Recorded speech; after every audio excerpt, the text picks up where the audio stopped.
Welcome to sunny Slough, yeah, sort of, and in particular the Thames Alfa Romeo Jeep dealership, where today I'm going to be picking up my new car, kind of my new car. Because usually with Parker's Cars reviews, I'll have the car for a few days or for a weekend, and then I'll make one video at the end of that where I give you my impressions from the previous few days. Thing is though, you don't get an experience of what it's like to live with the car over a period of a few months. So that's exactly what I'm going to do in this case with this new car. I'm going to pick it up and I'm going to run it for 6 months and give you all the everyday impressions over a series of video diary entries just like this one. Now, I'm not actually buying the car, as is with every Parker's review, and there's no money exchanging hands, and Alfa Romeo aren't telling me what to say. It's completely impartial. So just to get that out of the way straight away. The reason, as I said, we're doing this is to give you that more in-depth, detailed review, and also because if you're in the market for a car like an Alfa Romeo, you probably thought about an Alfa Romeo, but you're not sure how it compares running it every day with a BMW or Mercedes-Benz or an Audi, and you want to get an idea of what that's like before you make the purchase. So that's exactly what I'm going to do. Now, before we go and see exactly which car I've got, please don't forget to subscribe to the Parker's channel, turn your notifications on so you don't miss another video diary review just like this one.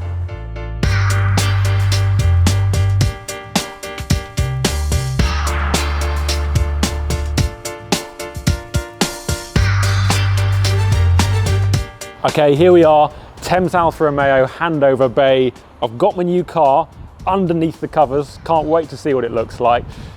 You can probably guess what it is or what model it is because Alfa Romeo only sells 2 models in the UK at the moment. But anyway, we can see what spec it is, which is the exciting part.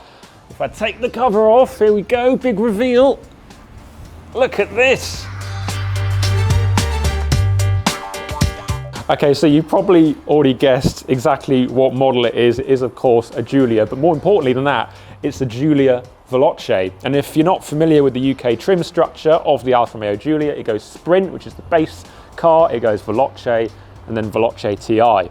And the good bit about the Veloce is that it is sportier, basically, than a regular Giulia. So it's got a 2-litre 4-cylinder turbocharged petrol engine with 280 horsepower, 400 Newton meters of torque, rear-wheel drive, automatic gearbox, 5.7 seconds, 0 to 62 miles an hour. And it is basically a baby Giulia Quadrifoglio, which is one of the best super saloons you can get. So I'm really looking forward to how this drives.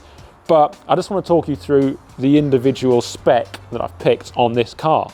So paint color, Misano blue, it's an optional extra. I think it looks fantastic on this car. Also different from the Giulia Sprint is we've got the sports front and rear bumpers, which is just a bit more angular, a bit more aggressive looking. 19-inch Y-spoke alloy wheels, got the upgraded brakes as well. Yellow brake calipers really look nice against the blue. I think the Veloce badge on the side here and also the Giulia badge at the back, they're blacked out, nice little detail there. And at the rear windows, that's got tinted glass, which I believe as well the Sprint doesn't have, so that's a little aesthetic difference. But saying that, by and large, it does kind of look, you know, pretty much the same as a Giulia Sprint, which is no bad thing because this is probably the best looking kind of medium-sized saloon you can buy for this kind of money. But it's the interior I really want to have a look at because there are a couple of things with the pre-facelift Giulia which I wasn't a fan of, and I want to see if they've changed it on this post-facelift car. So, oh, this is nice. As you can see, I've gone for the black sports leather seats. Could have had red sports leather, but I thought that'd probably be a bit much, especially with the blue exterior paint.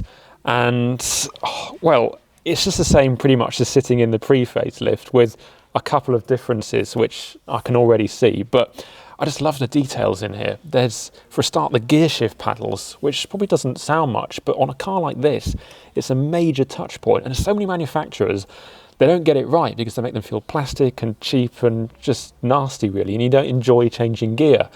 Nothing like that on the Giulia. Big metal paddles, separate from the wheel, really nice click to them.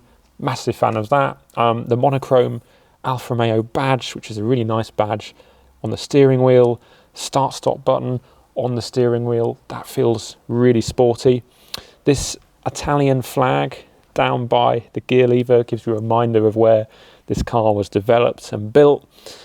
And talking of the gear lever, now anyone who's driven or owned a pre-facelift Stelvio or Giulia will know that there was a really nasty seam on the back where the plastic joined and it was really sharp and just didn't feel very nice at all, and it kind of let down the whole quality of the interior.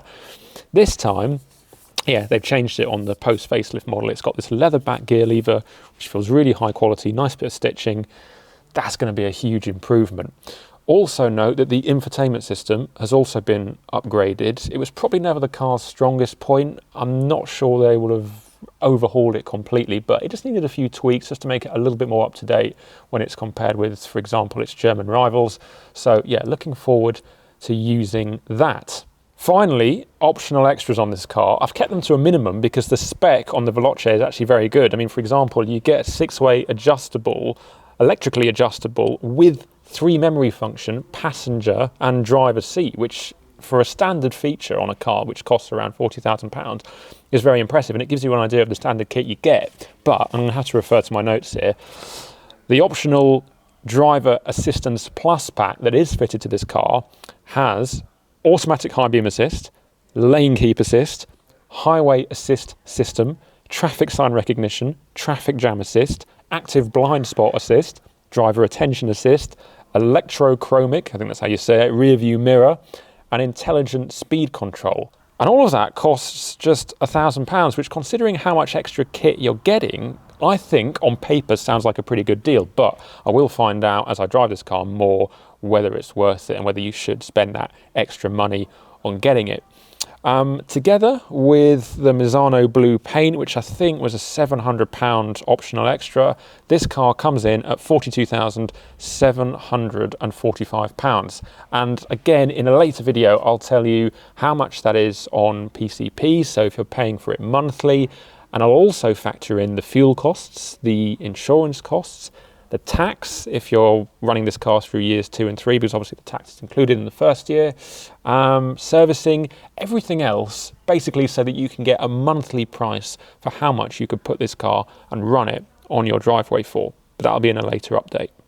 For now though, that's about it. I wanted to introduce the car to you. I wanted to explain what the spec is, because that's always interesting. And I wanted to go through exactly what I'm going to do with this car over the next few videos. And that's going to be an awful lot, because as I said, I'm going to be running it as if it were my own car.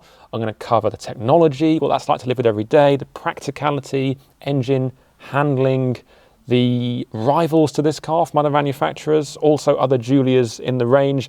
Going to cover all of that, and hopefully there'll be a few surprises along the way as well. Now, all of this is going to be on the Parker's Cars YouTube channel that you're watching now, and it's also going to feature on the parkers.co.uk website in written form on the Alfa Romeo Giulia review, so keep an eye out for that. Any questions you've got about this car, or things you want to know, or things you want to recommend that I should talk about for future content ideas, then please let me know in the comments box below, or get in touch on my social media channels, which are in the description box. You know, I always love talking about cars, so any message is welcome as long as it's nice. But yeah, the next video will be out in around 4 weeks' time, and all that leaves me to do now is actually say that I'm going to take this for a drive. I can't wait. And I'll see you next time.